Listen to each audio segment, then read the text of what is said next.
Vous allez sûrement pas être d'accord avec moi dans cette vidéo parce que je vais vous partager mon top 4 de films préférés. Et j'avoue qu'il y en a un, c'est une petite surprise quand même. Le premier c'est Whiplash et ce film m'a marqué pour son montage hyper dynamique qui te rend juste fou comme le personnage principal finalement. Ensuite mon top 3 c'est Truman Show. Truman Show déjà je le vénère pour son idée hyper originale. Et ensuite pour sa photographie avec des angles comme si en fait on l'espionnait. Comme si on l'espionnait vraiment H24.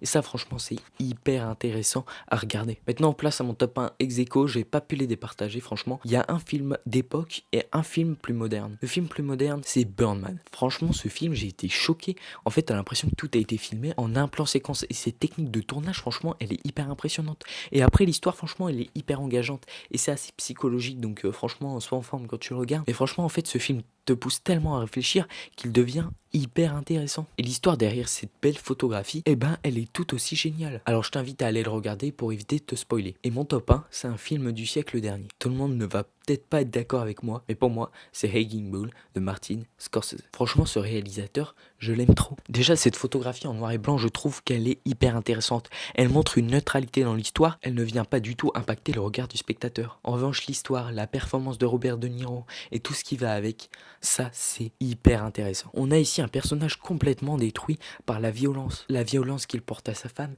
mais aussi la violence qu'il porte sur le ring. En fait, ce personnage n'arrivera jamais finalement à être aligné avec lui-même. Et pendant tout le film, en fait, t'es obligé de ressentir un peu d'empathie pour lui, parce que tu sens qu'il n'arrive pas à se retirer de cette violence constante. Un petit film psychologique mêlé à un peu d'action, vous verrez qu'en fait c'est mon péché mignon au cinéma. Et c'est justement ce qui m'a fait aimer Parasite de Bong Joon-ho. Ce film, franchement, il aurait pu avoir sa place, comme plein d'autres films. Alors partage-moi ton top 4 dans les commentaires, parce que moi je publie mon premier court-métrage à 16 ans, alors si tu veux suivre l'aventure, tu peux t'abonner.